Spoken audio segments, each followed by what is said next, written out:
По принятой программе Государственного комитета по репатриации ежегодно мы сдаем по одному дому.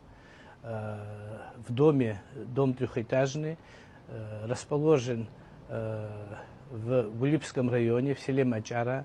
Там компактно проживают наши репатрианты.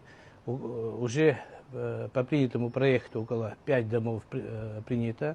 Там уже живут люди. Сегодня 5-й день мы сдаем. Значит, 24 квартир.